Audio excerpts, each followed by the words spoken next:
that year, I don't know. No, what? You're doing on Brett. Yeah. You're a bull. I didn't get Did you hit start, Jordan? No, you didn't. Maybe. Yeah, I did. Yes. Shut it. Whatever. Alright, guys. Alright, now everybody, close your eyes. I want to do it good. Close your eyes. Now picture this. You're surrounded by thousands of people in a tiny street. There's alcohol and sweat in the air. Everybody is cheering. Everybody is yelling. Now you hear a loud explosion. Everyone starts running. You're bewildered. You hear another loud explosion, and people are chanting. Next thing you know, you turn around, and there's a stampede of bulls coming at you. Alright? Now, keep your eyes closed. Now, picture you're in the same street with these thousands of people. Excuse me. And a few large dump trucks come up. Before you even realize what these dump trucks are here for and what is in them, you get pelted in the face by a tomato.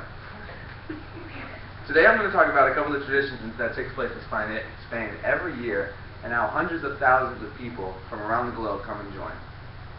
Many of you are looking at me and saying, Jordan, what do you know about Spain? What do you know about anything other than English? Well, I actually have been studying Spanish for about 8 years now. I have done 2 study abroads in Argentina and in Peru. And I'm just fascinated by the culture, the language, the people, and their traditions. Now, can I get a raise of hands in here to see how many people, have traveled, and I'm sure you have traveled or have planned on traveling sometime abroad outside of our borders in the future? Excellent.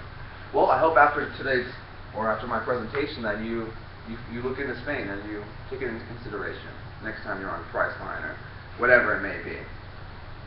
Now, there's going to be 2 main festivals that I'm going to talk about, even though there's hundreds of them in Spain. And that's going to be the festival of San Fermin and La Tomatina. Alright? But mainly, in these particular festivals, I'm going to be talking about the running of the bulls and the tomato fight. Ooh, excuse me. And that's these 2. Is there a pointer? Okay. Now, let's grab the bull by the horns and let's go ahead and dive into this. Alright, the Festival of San Fermin, it takes place in July 7th to July 14th in Pamplona, Spain.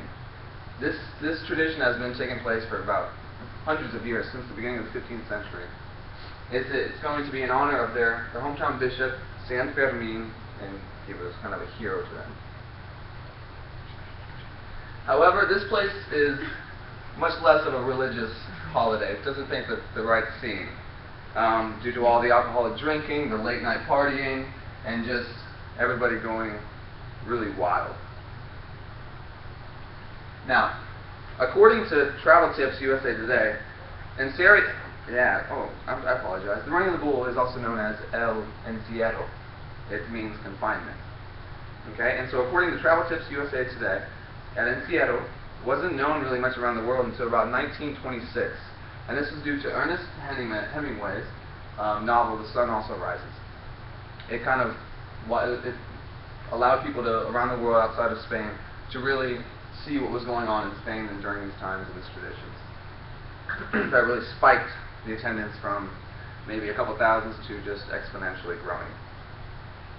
And it became a household name. Now, I'm sure many of you are thinking, running with livestock sounds pretty crazy, and it is. But these adrenaline junkies, they don't run just once during this festival. Not once, not twice, not 3 times, but 7 times. So if you can count, that's every single morning throughout the whole festival.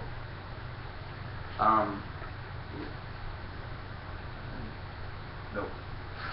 Alright. This festival occurs every morning at 8 a.m. Every morning, all these onlookers, the runners, which are also called mozos, and many ambulances and first aid paramedic people come and take part and make sure they get a good seat for the action.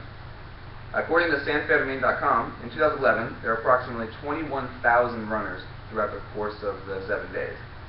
So if you can do the math, that's about 3,000 each morning over a course, or in a really confined street, over 900 yards. So it's really something to see. At 7:55, when the runners or the mozos get together, they first start off with a homage they sing to San Fermin to guide them through this run every morning. And then the rocket fires off. Now that first rocket that you were envisioning in your head, that was the rocket to let the Mozos know to start running. Now the second one lets them know that all of the bulls have been released. Now it's not just bulls though that run. There are 6 bulls, although they're guided by oxen with horns around their necks. This is to guide them or motivate them towards the end or to the arena. 8 are released before the bulls, and 2 are released after to catch up with stragglers. Now, if you're keeping count, then you would know that's 16 animals, or 32 horns, or 64 hooves, or 32,000 pounds, just chasing after you. Now, the next slide I'm going to show, I think it does have something gory, so if you do have a light stomach, it's not too bad, but I do want to warn you, not too bad. Bottom left. I warned you. Alright, so you guys are probably thinking, what could go wrong running with bulls, right? Well, apparently everything can go wrong with running with bulls. And according to Time magazine, since 1924, 14 people have died, and every year hundreds of people are trampled and also gored by these bulls. Most of the time, it's because many of these people don't usually run. Yes, we'll keep it back there for a second. Most of the time, it's because these people don't usually run, or they're still intoxicated from the previous night. So, yeah, it happens. It's banned. And you're not supposed to be drunk or intoxicated during the run, but it's very hard to control, obviously. Alright, so I do want to show you. The video's not bad, it's just this short clip. A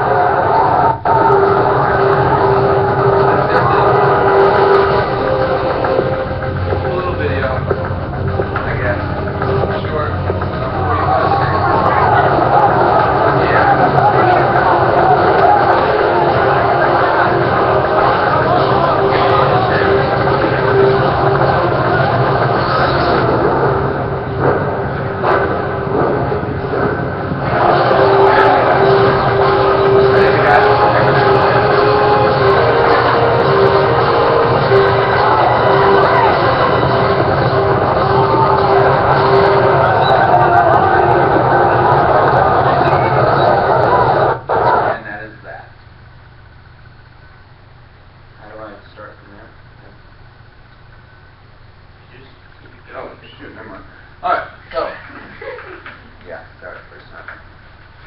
Let's fast forward one month into September, August, and a little bit down south near Valencia. There's a town called Buñol, and this town is where La Tomatina is taking place. Now, this festival is in honor of their patron saint, Saint Louis Bernard. This town is very small. It's home to 9,000 people, although over 50,000 from around the world come to take part of this huge event. So for you business majors out there, that's a huge source of revenue for this small town and for the area in general. How does this start? Well, this event starts with, right over here on the top left. It's called the Releasing of the Ham. It's a 2-story foot pole that's greased up, and there's a ham at the top. And you have to climb up it. People have to climb up it and use each other's bodies and get up there to release the ham. And you're saying, why do you do that? Well, because the Spanish, they believe that all the tomatoes that you eat should be accompanied with ham. So it's a tradition. Excuse me. Once the ham has been released, then the water cannons start erupting, and just people start grabbing tomatoes and just throwing them and going chaos. For one whole hour, 50,000 people throw 100 tons of tomatoes at each other until the walls are just painted red. So, a lot of fun. Now, people, they advise you that you should wear some safety goggles, as you see the people in the middle, because it does get in your eyes and there's a lot of stuff going on. So, now I was very curious when I was looking into this, when I heard about this years ago, that how does this begin? How do you start a huge, biggest world food fight in the whole world? And I looked into it, and the answer is not set in stone. There's theories about how it is, and the most common theory, according to LaTomatinatours.com, is that in 1945, it was during this festival that a couple of townsmen were angry at a councilman, and so they grabbed some nearby tomatoes from a vegetable stand and just started throwing them at him. So the year later, a group of people thought it would be cool to reenact the incident, and from then on, the tradition just stuck. So it's pretty cool. Now, I could go on and on and on about the traditions and food and culture and everything about Spain, but fortunately for you guys, I only have like 8 minutes. So now, what I want is, when you start planning your summer vacations, I want you to remember the Mozos running with the bulls. I want you to remember the world coming together with the Buñuels to take part in the world's largest food fight. But most of all, and most importantly, I want you all to remember Spain. Thank you, and buenos noches. You win! What do I win? Yeah, you win so far. The long walking. How long was it? 10:35. Wait, what was? Double. No, what was? Sorry, Well, that was great job. You were ahead of me. You win!